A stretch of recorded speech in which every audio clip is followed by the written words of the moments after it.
We're continuing on our series through the book of Daniel this week. We've been looking at this theme called flourishing in exile. How can we live faithfully? How can we stay connected to God in our various exile experiences? Daniel, we'll recall, is living in exile in Babylon. He's been taken away from his homeland. And exile has created all kinds of hardship and pressure points for him. There has been the pressure to conform to a new society with different values. There has been suffering that has come through their experiences of oppression. And all of this has happened in a place of separation from community and support. As we've been following their journey, my hope is that this has perhaps spoken to some of your experiences. Thankfully, we do not live in a similar type of exile situation, and yet, I think some of these experiences of exile connect with us. We too face the pressure, I believe, to conform to the patterns of this world. Many of us have endured a season of suffering and loss. This has been a year during this pandemic of many losses and pressure points and stress. And we've been doing all of this in a place of separation, where we've been disconnected from community and those normal rhythms of support. The question that we've been wrestling with is, how do we live faithfully? How do we endure these difficult times? Now, we've discovered Daniel to be very resilient in the face of pressure, and we see that again today in our text. As the people he worked with noticed that they said they could find no corruption in Daniel because he was trustworthy and neither corrupt nor negligent. That's verse 4 in our text. We see him again continuing to be courageous and faithful when his very life is at risk. And the question I want to wrestle with today is, how might we foster a similar resilience? How might we live with courage, integrity in the face of all these various pressures?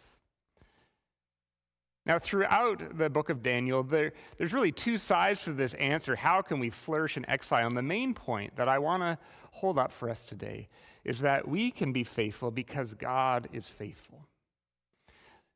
The book of Daniel does not point us to this heroic self-effort. It points us, in fact, to God, who is very present.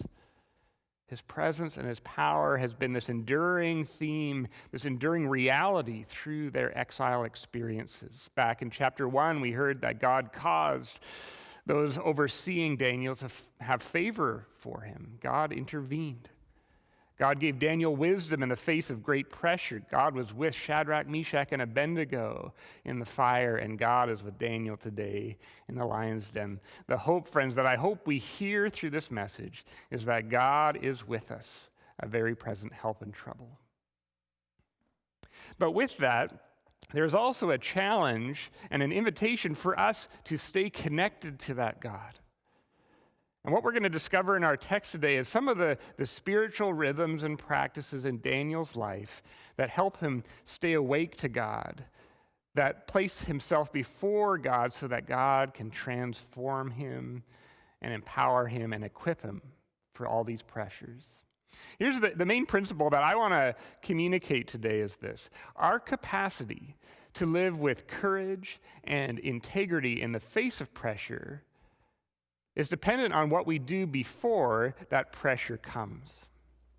Let me say that again. Our capacity to live with faithfulness and integrity and courage in the face of pressure is dependent on what we are doing before we face that pressure. Dallas Willard once said that spiritual formation happens off the spot. And what he means by this is that we live with integrity not when we're on the spot in a pressure moment of temptation to try and harness enough willpower. He says the question we need to ask is, what are we doing off the spot that is preparing us for those moments when the pressure comes? What are the rhythms of spiritual practices that are getting us in touch with God, placing us before God so that he can form and transform us so that when we face these pressure moments, we can live with resilience? Well, it is Super Bowl Sunday, and I'm not one to do a lot of sports analogies. I know it can be kind of off-putting to those who could care less about sports, but if you'll allow me this annual football analogy, I think today is a fitting day. But back in 2007, during the Super Bowl, it was hosted down in Miami, and on Super Bowl Sunday, it was pouring rain, just a torrential rainstorm. Now, the teams were the Indianapolis Colts, and they were playing the Chicago Bears. Little shout out to Ian back there, who's doing camera for us, although you might be disappointed with this analogy. But the Chicago Bears actually ended up losing to the Colts, and as commentators were trying to just understand what the difference was, they noticed that Peyton Manning didn't drop a single football, whereas Rex Grossman, Ian, on the Bears dropped the football a couple times and caused some turnovers. Now, there was an interesting interview with Peyton Manning at the end of the game, and they asked him, what was your secret? How did you, hold on to the ball in these adverse conditions? And he said that once a week, he would have his center spend an hour snapping wet footballs to him. And so that when he was in this pressure moment, as the rain was coming down on Super Bowl Sunday, he was prepared for it. He was prepared for it because of what he had done off the spot. Now, James Bryan Smith tells this story in his book on spiritual formation to talk about the difference between trying and training. And I think sometimes in the face of pressure, we say, I'm just going to try and be a better person. And when temptation comes, I'll just harness the energy. Right? But spiritual formation happens off the spot. It's this question of what are these practices, these rhythms that I am doing that are shaping me, forming me for when the pressure comes. In our text today, we have a glimpse into what Daniel does off the spot. We have a little window into his rhythms of spiritual practice that I want to highlight today and talk a little bit about, because I think this helps us discover what types of rhythms in our lives will prepare us for these moments of pressure. We're going to talk really about Daniel's prayer life today, and I want to organize our thoughts around a couple things. One, I want to just look at how he prioritizes prayer. Secondly, I want to look at how he protects that prayer in the face of pressure to maybe give it up. And then we're going to discover at the end of the story how he is deeply empowered by those experiences when he faces this pressure point in the lion's den. And so we read in chapter 6, verses 10, when Daniel went home to his upstairs room where the windows were open toward Jerusalem, and 3 times a day he got down on his knees and prayed, giving thanks to his God, just as he had done before. We see this rhythm of fixed hour prayer. When I was preparing for this series, I read through the book of Daniel one time through in one sitting, and I noticed how often Daniel has this reflex of prayer. In chapter 2, when his very life is threatened if he cannot interpret the dream, it says he cried out to God for wisdom and for mercy. Later, when God answered that prayer, he turned back to God with prayer. Next week, Stephen's going to look at his prayer of confession, a specific type of prayer. Throughout the gospel, Daniel prays, and we see in chapter 6 that he has this very intentional rhythm of prayer. He prioritizes it and has this rhythm to it. Now, I think this is instructive to us, and I think that one of the challenges that this text poses to us is to reflect on what our rhythms of prayer are. Daniel's model here suggests to us that there should be some intention to our prayer. To not just leave it up to a whim or to when I feel like it. I think there may be a temptation in our life to have more of a spontaneous approach to prayer. And perhaps there might even be a resistance to this idea of having structure, because there is this other extreme of having this legalism, just wooden, going through the motions of a fixed hour prayer with not actually feeling it.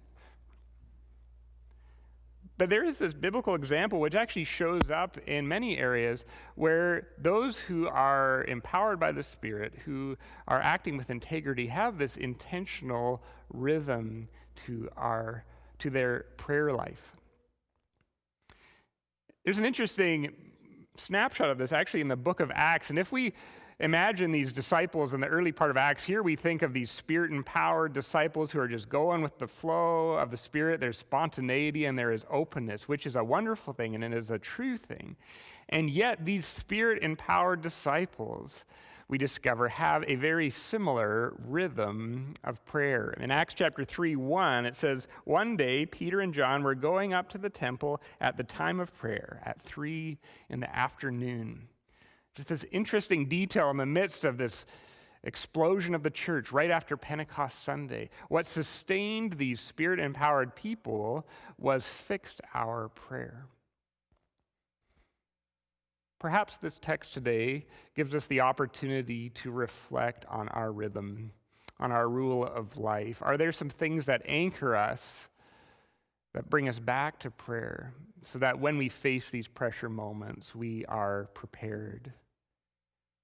If we leave our prayer life up to a spontaneous whim, I'll pray when I feel like that, I suspect that we will find ourselves easily distracted and pulled in many directions. Gordon Smith at Regent College, one of my professors, said that if we have no rhythm to our prayer, we are basically making the evil one our spiritual director. And it's a bit of an intense statement, but he's actually was commenting on a book I referenced recently by C.S. Lewis called The Screwtape Letters. It's this book of a senior demon writing letters to his nephew, teaching them how to disrupt people's spiritual lives. And the main advice that Wormwood gives to his nephew is to distract them. When he feels like praying, make him realize he's hungry. When he's entering into worship, make him notice the squeaky boot of his neighbor sitting next to him and get him fixed on that, right? There's just the distraction that we're pulled. If we leave prayer up to a whim, we're going to be pulled in all kinds of directions. Are there some ways that we might prioritize prayer in our lives?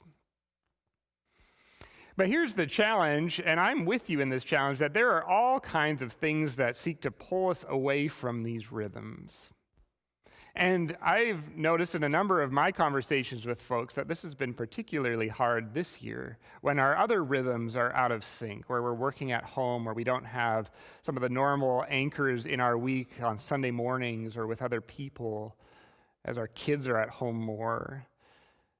This has been a year where my rhythms have really struggled to maintain in the midst of all these pressures, and maybe you can connect with that yourself.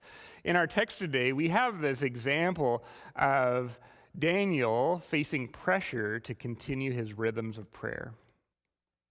There's this conspiracy that is drawn up by his co-workers who are jealous of them. They convince the king to outlaw prayer for just 30 days so that they can catch Daniel in the act of prayer and have him removed from office. That's part of the scheme that they have. Now, I'd love us to just see this as almost a metaphor for some of the things that maybe pull us away from prayer. Thankfully, we do not face the same pressure that Daniel does to give up on prayer. Prayer is not outlawed for us. We do not face that type of persecution. Though I do want to pause and just remind us that many of our brothers and sisters across this world do face those adverse circumstances. I think we should pause every once in a while and realize that we ought to be praying for our brothers and sisters who are in places of deep experiences of persecution. The martyrdom, the oppression that Daniel is threatened with is not just an ancient reality. I was reading recently in the World Almanac on Christianity that there were more martyrs in the 20th century than all the centuries combined prior to the 20th century. There was an estimated 45,400,000 Christians who died for their faith last century. So this is a contemporary issue that we ought to be prayerful for and be grateful that we do not face those types of pressures. But I do want us to name some of the pressures that we do face in our culture that threaten to throw off our rhythms, that pull us in all kinds of different directions. We are not called to bow to the god of Darius, who is the emperor in this text. But as we've explored in this Daniel story, there are all kinds of other idols that we are called to bow to worship, to live our life for. There are all kinds of pressures that pull us away call us to not find time for these rhythms of prayer. I was reading a book last week. I had to take a day away just to have some silence. I took a day for retreat and prayer. And I was reading a book on clergy self-care and spiritual practices. And it was just a good reminder that as leaders in the church, but all of us, we need to make sure that we aren't so focused on the busyness and the doing of work that we neglect our souls. And the writer was saying that there are 3 temptations that seek to disrupt our rhythm of prayer. And he says it is the temptation of achievement, of affirmation, and adrenaline. And maybe one of those maybe speaks to you today, but we are in a culture that praises achievement, and sometimes internally we long to just prove our worth by doing more and more, and that can easily begin to crowd out these rhythms of prayer. Others of us are driven by the desire for affirmation and to please people, and so in the midst of our desire to pray, we find ourselves instead jumping to the demands or the requests of others so that we can be affirmed. And still others of us are addicted to the adrenaline of a busy life. We want action. We want to be doing things. We want to be fulfilled in those busy activities. Do one of those things perhaps cause you to shut the windows of your room and get off your mat and be busy instead of finding this time for prayer? Sometimes I think we are, in our world, not threatened by legal reasons not to pray, but by a busy culture and by our contemporary addictions that crowd out our tendency to pray.